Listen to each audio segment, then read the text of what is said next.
Hey, this is Venning for Conscious Mosaic, doing another video. Good to see you, any of you that are watching this. I recently watched a documentary series called Surviving R. Kelly, an absolutely heartbreaking series. It was very difficult to watch. I believe it presented some very compelling, incredible evidence that R. Kelly has abused a number of women. And it made me think a lot about the narratives of our lives, especially involving victims and victimizers and other people that are complicit in systems of victimization. I'm thinking a lot about kind of the character roles that we cast ourselves in, as well as the way that narratives are framed. So, a theme that often comes up in the arts, and I've seen lots of movies, read lots of books, and experienced other arts that are about this, is this idea of the complicity of the victim. It's the idea that you can make someone, through charisma or just through outright abuse, you can make them become a willing participant in their abuse and actually, want or appear to want to be abused or be confused and think that they want to be abused, as well as even coercing other people. So, for instance, we see R. Kelly as, he was victimized, he was molested as a child, as a young boy, and actually, I feel sorry for that young boy. What he went on to do was completely wrong, and he should be held to account for it. But yeah, he went through something absolutely horrible, and then he went on to perpetrate that to somebody else. Now, that may be because the person that molested him was somebody that he cared about or somebody that he looked up to, and they used that role as somebody admirable to confuse him about sexuality, to confuse him about willingness to participate, or whether or not he had a choice about participating. And that seems to be a circumstance that made him go ahead and become a victimizer. So just as he was molested, he was then molesting young girls. We see him as slave owner. I think it's one of the middle episodes, but I think they specifically talk about him as slave owner. About, he comes from a group of African Americans that traditionally were held in slavery, held in bondage. And if you look back at slavery, there were a lot of instances where slaves were made to be complicit in their own victimization. Sometimes older slaves would raise younger slaves to be obedient and to follow the commands of the master. And so, also, even though R. Kelly was not an economic slave necessarily, now he was impoverished, and that is a legacy of the economic slavery that happened in our country up until, well, I would say past the Emancipation Proclamation. But in terms of, he was acting as a slave owner, keeping these young girls hostage, owning them like a master would. So it's very interesting that in his history, whether it's his racial history or his personal history, that we see him being victimized and then turning around and victimizing others, becoming complicit in his own victimization and the victimization of others through that. And Kelly also created victims that were complicit in their own victimization. There were some victims that, even though they were being treated horribly in solitary confinement, sometimes not being allowed to eat, or being told when they had to go to the bathroom, or being humiliated about his jealousy, or humiliated by sexual things that he wanted them to do, there were many of those girls that, if you had opened the door and told them they could walk free, they wouldn't have done so. There were many girls that turned on their own families, their own loving families, because they wanted to protect him, or because they wanted to protect the abusive scenario of which they were a part. There were several other girls that went out to find friends to bring back to R. Kelly. Now, I know one woman was talking about she wanted to bring back girls so that Kelly wouldn't sleep with her. I think she was just desperate in that way, and really, she was underage. I don't really blame her for that. But it just shows how much you can make someone support and enable their own abuse. And now, I don't believe that it's their fault because they do that. It's a fine line as to whether or not it becomes their fault if they're actually bringing others into this state of victimization, into this bad relationship. But especially as minors, I don't really feel like they're at fault. But at the same time, I mean, it shows how compelling the victimization is. And the end result is that at some point, and we might disagree about when and where that is, at some point, they are going to become victimizers themselves. Sometimes they're going to become simply victimizing themselves by enabling their victimizers. Sometimes they're going to become victims of others, like bringing the other girls back to Kelly and things like that. Something else that seems to be happening in the R. Kelly story, and something that really upsets me, really makes me angry, is the use of the arts to victimize people. And yes, there's a lot of propaganda out there. There's a lot of use of the arts. It's kind, to me, I see it as the ruination of wonder, right? You're taking wonder and you're using it against people. You're taking some just like sex is beautiful and wonderful and holy and healing, but it can become something that is horrible and victimizing and abusive. The same way with the arts. Kelly would take music. He would use music to victimize people. He'd use music to victimize the girls because, in the first place, he over and over again in kind of this Pied Piper theme, he would go after other musicians, girls that really had a lot of talent, and in some cases, I think maybe more talent than he had, and ruin that for them, despoil that sense of wonder and that sense of joy in making music. Also, he would use his songs to victimize. Like he would use songs like "Age Ain't Nothing But a Number" or something, which I think was also the name of an album that he helped one of the girls that he was victimizing to produce. But like he would create these narratives to show people like this, and in many of his songs, he's outright saying, these are the awful things that I'm doing. He's showing people, and he's trying to say, "Come into my world," but it's not a bad thing that I'm an abuser, right? The music is making it better. The music is ameliorating it for me. And that to me is just disgusting. To take something as beautiful and wonderful as sexuality or the arts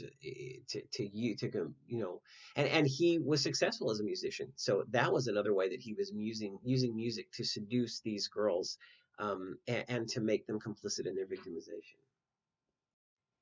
So also, being a successful victimizer, it often has to do with how well you can control the narrative. So as I just mentioned with music, he's using his music to control the narrative about his life, to say that certain of his sexual tendencies are okay, or to say that he's a good person, and to kind of tell his story to people. And that's how a lot of people had first contact with him. They talk several times in this documentary about how people have contact with R. Kelly through weddings and graduations and other beautiful, wonderful times in their lives that now they have to deal with. They associated that with a song that comes from a serial abuser, and that's a difficult thing. Um, I thought it was great the way they framed the narrative in the documentary, because basically they were saying he's someone who framed the story to benefit him as a victimizer. We're going to frame our documentary almost always. I'll talk about an exception in a minute to to give you the story of the victims and to show them as survivors and not victims. Okay, and I really like that emphasis on them being survivors instead of victims. I like that a lot. Um, what they did to reframe the narrative in the documentary, one of the main things they did is that you always see Kelly at a remove. So we have direct interviews with the women that he victimized, and it becomes mostly their narrative and their voice. When we see Kelly, we see like the Tavis Smiley interview, the Gayle King interview. We also see like some snippets of his music videos, some footage from when he's in court, but it's always at a remove. It's always through some secondary source. It's not directly through the documentary. Now, maybe that was because he declined to speak for the documentary. Sure, that's possible. But even if he had wanted to speak, even if they had been willing to let him, I like this. If so much of these women's lives were framed by R. Kelly sets the narrative, he creates the story, he is the God. I mean, literally, he is the God to some of them. He controls every aspect of their life, right? Um, in a situation like that, you want to take the narrative away from the victimizer and you want to give it to the victims in order to help them, reframe their narrative not as victims but as survivors, as women that can, as you see at the very end of the documentary, go on and do a number of successful things and still succeed despite how they were abused. However, as much as I love this documentary, I loved how they helped reframe the women from victims to being survivors, that they showed their success stories at the end, that they really gave them a voice. I really liked that. And I think overall, and to put Kelly at a remove, to include him, but only in secondary sources, I think that that's a really powerful thing to do. I personally feel like this documentary is a big part now of the courtroom narrative, that we really need to take this seriously and look at what Kelly did and perhaps put him in jail for the rest of his life so he can't victimize anybody else. That will also decide the narrative of whether or not he makes more music or what the music will be about. And personally, I think Kelly has talent. I don't think he has the talent that so many people think he does. I don't, I think he's okay. I don't think he's great. But still, obviously, his music is very charismatic to a lot of people. It really influences a lot of people, so we have to keep that in mind. Now, there was something that they did in the documentary that I'm going to say that I really did not like. Overall, I loved it, but I really did not like a couple of times. There was one situation where one of the survivors just said, "Okay, I need to pause now." Like it was very hard for her to talk about what had been done to her, and she obviously needed to break. And I expected as soon as she said, like, "I need to pause," that the camera would just flip off, and then we would come back to a later part of the interview or a different clip or whatever. They kept the cameras rolling. There was another situation, I think this was in the second series, where one of the women like got up out of the chair where she was being interviewed and went over to the corner of the room, and it's like she's facing the corner, and I think she eventually bends down, and it's like she obviously does not want to be filmed. I mean, come on, documentary makers. Part of the documentary that you're sharing, part of the stories of these women that you're sharing, is that they were filmed against their will. And yeah, obviously they're not doing sexual things there in the studio, but you're still filming them against their will. Even though I don't think the documentary makers were aware of it, I think they became part of R. Kelly's victimization narrative. And they decided it's okay to victimize these women by filming them, even though they're obviously distressed and they don't want to be filmed. And to me, it was a powerful, it was unintentional, I think, but it was a powerful statement about how easy it is to become part of that narrative of the victimizer, how easy it is for them to do something that R. Kelly himself did, to these victims that he did it to. And I was very disappointed in those sections of the documentary. Like I said, generally I liked it, but I was very disappointed in those sections. And I think it reminds us we have got to critically question the narratives that we encounter. It's not enough to look at a narrative from one point of view. We've got to look at multiple points of view, and we've got to hold them kind of in balance, right? To make sure that everybody's voice is being heard.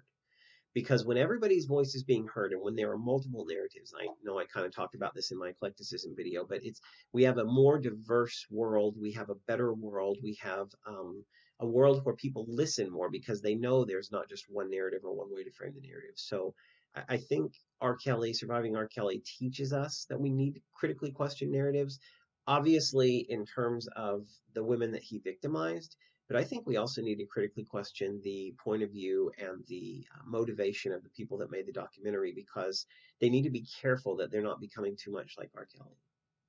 Thank you so much for listening to this. Please consider liking, commenting, sharing, and subscribing to help me grow this channel so I can do more arts analysis, because I really love to do this.